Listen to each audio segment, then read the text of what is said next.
네, 강프로입니다. 자, 한미반도체 오늘 핵심 포인트 짚겠습니다. 오늘 굉장히 중요한 날입니다. 반도체 종목군들 중에서. 자, 일단 오늘 장 초반에는 여전히 하락하는 움직임을 보였습니다. 여기 보시면 마이너스 5%까지 떨어졌죠. 근데 종가는 확 땡겨 올려서 1.9%까지 상승폭을 키웠습니다. 자, 이쪽 구간에서 우리가 봐야 될 내용은 딱 한 가지예요. 반도체가 반등이 나오는 게 한미반도체만 반등이 나왔느냐 아니면 전체적인 반등이 나왔느냐 그 부분입니다.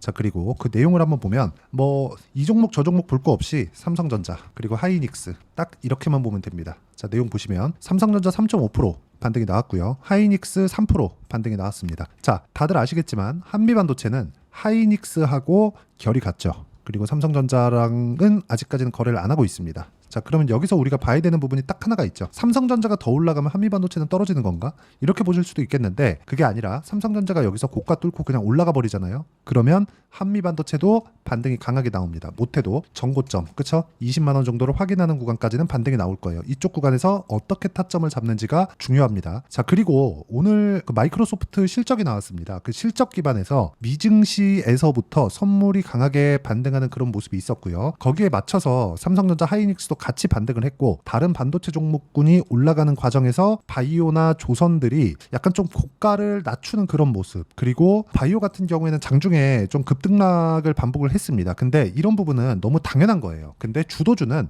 반도체 그리고 바이오 그리고 조선 이 구간에서 벗어나지 않아요. 우리가 여기서 어떻게 봐야 되는지 그게 핵심 포인트 됩니다.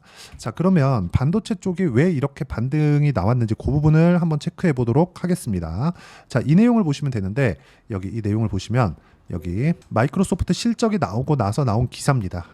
제가 내용 그 정리를 위해서 기사 관련된 내용을 보여드릴 건데 자, 이 내용입니다. 마이크로소프트 측은 어닝콜을 통해서 언급한 25년 회계연도 그리고 쭉 보면 예상치를 25년 1분기까지 284억, 287억 달러에 이를 것으로 보이는 클라우드 부문 매출 성장세가 MS 전체 매출 성장세를 견인한 것이라며 애저의 성장세가 28에서 29% 정도 올라올 거다 이렇게 이야기를 한 겁니다. 여기까지 오케이. 앞으로 성장한다는 거니까 오케이. 근데 그 밑에가 중요해요. 자, 마이크로소프트는 AI 관련 과다 지출, 그렇죠? 과다 지출이 어디로 들어갔습니까? 엔비디아 쪽으로 들어갔겠죠. 그럼 엔비디아 실적은 당연히 좋겠죠. 과다 지출이란 얘기가 있으니까. 그러면 수익화 우려를 불식하는 데도 초점을 맞췄다. 관계자는 25년 회계연도 자본 지출은 분명 24년 회계연도에 비해서 커지겠지만 AI 고객의 확인된 수요에 맞춰서 진행하는 것이고 상황에 맞춰 유연하게 대처할 것. 단기적 관점이 아니라 장기적으로 수익 증대에 기여할 잠재력을 AI 부문이 갖고 있다. 즉 앞으로 AI 고객의 확인된 수요에 맞춰서 진행하는 것이다. 그쵸? 그냥 우리가 무언가를 하기 위해서 진행하는 게 아니라 AI 고객의 확인된 수요에 맞춰서 투자를 진행하고 있다. 금액에 대한 과다 지출이 아니라는 거죠. 즉 투자를 더 하겠다는 거죠. 그래서 나온 결과가 이 내용입니다. 그쵸? 장 마감하고 나서 AMD와 엔비디아의 시간의 거래에서 5%, 7% 이렇게 상승을 했습니다. AMD 같은 경우에는 실적에 대한 모멘텀이 있었고 그리고 엔비디아는 실적은 8월 말에 나옵니다. 그렇기 때문에 이건 명확하게 마이크로소프트의 코멘트 때문에 그렇습니다. 더 투자할 거야. 이 내용이 나온 거예요. 그리고 이 내용에 맞춰서 한국 시장의 적용치는 어떻게 됐습니까? 삼성전자 올랐고요. 하이닉스 올랐고요. 한미반도체는 아쉽지만 뭐 큰 반등은 아니니까 바닥을 확인하는 그런 구간을 만들어냈습니다. 이쪽 구간에서 우리가 봐야 되는 건 뭐예요? 추가적으로 올라가는 구간이 나왔을 때 어떤 상황이 벌어져야 되는가? 그 내용에 대한 부분입니다. 그래서 모멘텀 관련, 그렇죠? 상승하는 모멘텀 관련해서는 여기 삼성전자도 그렇고요. 하이닉스도 그렇고 유지된다. AI 반도체 성장세는 유지된다. 수요는 유지된다. 이 부분이에요. 그리고 사실상 이 비교군이 너무 먼데 인터넷 시대가 처음 왔을 때도 뭐 비슷한 움직임이었습니다. 근데 인터넷은 정착이 됐고 AI 같은 경우에는 지금 실제 저도 뭐 크게 사용하고 있고요. 이런 부분을 감안한다면 AI 반도체 수요는 계속해서 있을 수밖에 없다는 점, 이게 중요합니다. 그리고 거기에 맞춰서 여기서 반등하는 구간을 보셔야 되는데 하이닉스 같은 경우에는 올라가는데 이제 하락하는 과정에서 사실상 너무 장기간 올라왔잖아요. 기간 조정을 조금 받아야 됩니다. 근데 여기에 맞춰서 한미반도체도 마찬가지예요. 그래서 한미반도체는 굉장히 디테일한 가격대를 잡아내야 됩니다. 그리고 늘리는 과정에서 삼성전자 쪽으로도 우리가 분산 투자를 하면 예를 들어서 이런 종목이죠. YC와 같은 종목이에요. 그렇죠? YC와 같은 종목처럼 지금 삼성전자 쪽으로 들어가는 쪽은 의외로 주가가 괜찮습니다. 이쪽으로 우리가 분산 투자할 수 있는 매매 전략이 필요하다. 이쪽도 반도체입니다. 우리가 굳이 한미반도체만 너무 좋아할 필요가 없다는 거예요. 한미반도체 나쁘다는 게 아니라 앞으로 이익률이 떨어졌을 때 어떤 부분이 발생할 수도 있으니까 그런 부분에 맞춰서 우리가 똑같이 반도체를 해야 된다면 YC도 같이 공략을 하고, 그리고 다른 반도체 종목군들도 꾸준하게 체크를 해가면서 상승하는 강세 종목군들에 우리가 집중하는 것이 중요하다고 이야기를 드리는 겁니다. 자, 그리고 이쪽 구간에서 우리가 봐야 되는 부분은 제가 계속해서 말씀드리죠. 가격 기준에서 보는 게 맞습니다. YC를 보는 이유도 반등이 강하게 나왔기 때문에 그렇고, 한미반도체 관련해서도 반등을 확인하고 나서 강하게 제가 이야기를 드리는 이유가 가격 반등이 나왔기 때문에 그렇습니다. 그리고 이 내용에 대해서 이해를 했을 때 실전에 적용돼야 되는 수치는, 그쵸, 정확하게 상승하는 구간에 매매를 했을 때 꾸준하게 수익이 발생한다는 점이 중요하고, 자, DI 같은 경우에도 삼성전자 쪽이죠. 내용 보시면 어떻습니까? 25%, 14% 강세 구간에 매매를 했을 때 꾸준하게 수익 보는 상황을 만들어내고 있고, 자, 반도체 관련해서 재룡 전기나 재룡 산업과 같은 종목군들, 그쵸, 이런 종목군들 보면 어떤 식의 상황이 만들어졌나요? 상승하는 구간에 16%, 34% 이런 정도의 수익 구간이 만들어졌기 때문에 매매하는 과정에서 내가 꾸준하게 수익을 내기 위해서는 상승하는 구간에 공략을 해야 되고, 이 부분에 대한 내용을 제가 여기 소통방에서 함께 공유를 해드리고 있습니다. 자, 실제 여기 태성과 같은 종목군들 보면 명확하게 움직이고 있는 종목이, 그쵸, 여기 상승하는 구간에 매매했을 때 50% 정도의 수익 구간을 만들어내고 있으니까 매매하는 과정에서 내가 어떤 식으로 매매를 해야 되고 어떻게 판단을 해야 될지 잘 모르겠다 하시는 분들은 소통방에 들어와서 배우시면 되고요. 제가 주말 라이브도 함께 진행하고 있으니까 매매하는 과정에서 가격에 대해서, 또는 한미반도체의 이번 반등 구간에 어떤 식으로 가격대를 잡아야 될지 잘 모르겠다 하시는 분들은 소통방에 들어오거나 주말 라이브에 들어와서 배우시면 됩니다. 여기 구독과 좋아요 눌러주시면 무료 입장 가능하고요. 상단에 있는 전화번호로 구독 또는 라이브라고 문자 보내주시면 제가 소통방 그리고 라이브 입장 링크를 함께 공유를 해드리도록 하겠습니다. 라이브는 주말에 하루 하니까 와서 배우시면 됩니다. 자, 그러면 이 내용에 맞춰서 우리가 봐야 되는 부분은 뭡니까? 가격이라고 제가 누차 말씀드렸죠. 한미반도체도 지금 제가 강하게 말씀드리는 이유가 떨어질 때는 어디까지 떨어질지 모릅니다. 하지만 반등하고 나서는 반등에 대한 폭이 명확해요. 반등은 일단 1차적으로는 전고점 부근이 됩니다. 전고점 부근까지 내가 여기가 최대 바닥이니까 지금 사면 되겠네, 그래서 쭉 보유하다가 여기서 늘어지게 되거나 한 번 더 하락하고 가는 그런 상황이 만들어졌을 때 어떤 일이 벌어지겠나요? 내가 꾸준히 보유할 수 있을까? 그런 상황이 벌어지잖아요. 그래서 이런 부분을 방지하기 위해서는 충분한 확인 과정, 즉 타점에 대한 이해가 필요하고, 그 타점에 대한 이해는 가격 전략이라고 제가 이야기를 드리는 거고, 그 부분에 대한 내용을 제가 여기 소통방과 주말 라이브에서 이야기를 드리고 있는 겁니다. 와서 배우시면 되고, 상단에 있는 전화번호로 구독 또는 라이브라고 문자 보내주시면 되고요.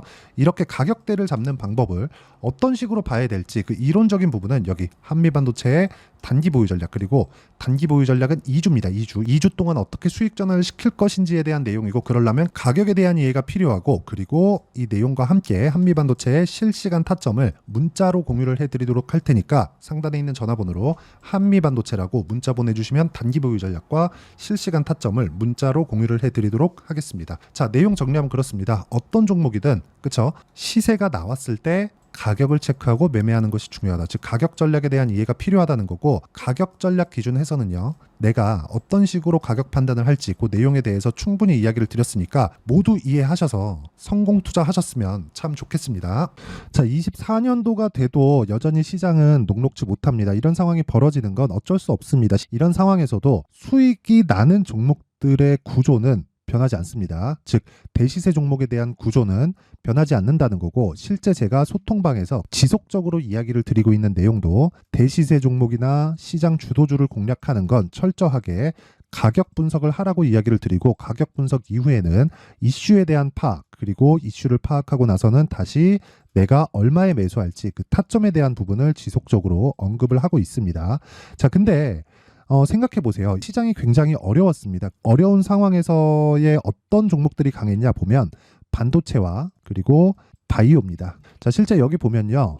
HLB에 제가 실제 매매한 내용을 띄워놓고 보여드리고 있는데, 1월 22일부터 매매를 시작해서 4일 동안 31%의 수익 마감이 됐고요. 그리고 여전히 신고가 종목입니다. 자, 그리고 그 다음 어보브 반도체, 이름을 보시다시피 반도체 종목이죠. 그리고 AI 반도체는 지속적으로 강세를 보이고 있습니다. 이 종목도 신고가를 먼저 달성한 이후에 제가 21%의 단기간에 21%의 큰 수익을 내고 마감이 됐습니다. 다시 재공략을 준비하고 있고, 이런 부분은 소통방에서 다 공유를 해드립니다. 자, 그리고 코세스, 자, 코세스 같은 종목 종목도 당연히 그쵸 신고가 종목이고요. 그리고 반도체 종목입니다. 이 종목도 영업일 기준에서 이틀 동안 대략 한 15%의 수익 마감이 됐습니다. 내용을 한번 보시면 어떻습니까? HLB를 포함해서 뭐 30%, 20%, 뭐 15% 이런 식의 수익이 지속적으로 발생하고 있는데 이 세 종목 모두 다 신고가 종목이고 1월 달에 시장이 약세를 보이고 있는 구간에서도 강했었던 그런 종목입니다. 특징점이 하나 있는데 그 이슈에 앞서서 가격이 먼저 반영했다는 거죠. 그렇게 제가 가격을 먼저 보고 이슈에 대해서 파악하는 이유는 결과적으로는 큰 시세를 먹기 위한 사전 준비 작업입니다. 실제로 큰 시세를 먹기 위해서 사전 준비 작업을 했을 때 여기 레인보우 로보틱스 127% 그리고 ISC 98% 그리고 한미반도체 97%의 큰 수익을 내는 상황을 만들 수 있습니다. 어떤 식으로 소통방에서 진행됐는지 그쵸 그 상황을 제가 이야기를 드린 건데 이런 상황도요 당연히 신고가를 공략했을 때 가능한 겁니다. 자 그러면 이번에도 마찬가지입니다. 그쵸 정부 주도의 코리아 디스카운트 해소 방안이 2월 달에 발표를 하고요. 그리고 2월 달에 발표된 내용을 토대로 주가가 움직이는 게 아니라 이미 움직인 내용이 있죠. 실제 이 내용은 크게 중요한 게 아니라는 겁니다. 실제 움직인 내용을 보면 자 기아차입니다. 실제로 12월 달에 신고가를 만들어 놓고 정부에서 입김을 불어 넣으니까 순식간에 기아차를 포함해서 현대차 같은 거대 기업들의 주가가 2주도 채 되지 않아서 40% 정도의 큰 시세를 냅니다. 자, 그러면 우리는 어떤 종목을 봐야 될까요? 이슈를 파악해야 되는 것도 맞지만 철저하게 가격에 맞춰서 매매를 해야 되는 게 당연히 중요합니다. 정부가 주도하는 정책 방향이 있겠죠. 그 방향에 맞춰서 우리가 종목을 찾을 필요가 있다. 자, 그럼 답이 나왔습니다. 정부가 주도하는 방향에 맞춰서 제2의 기아차를 찾는 게 지금은 중요하다. 근데 정부 정책의 방향에 맞게 가자. 그랬을 때 앞서서 제가 보여드렸었던 내용인 여기 레인보우 로보틱스 127% 그리고 ISC 98% 그리고 한미반도체 97%와 같은 수익을 낼 수 있습니다. 물론 시간에 대한 부분은 최소 2주의 시간이 필요하고요. 그리고 최장 3개월 안에 끝내야 됩니다.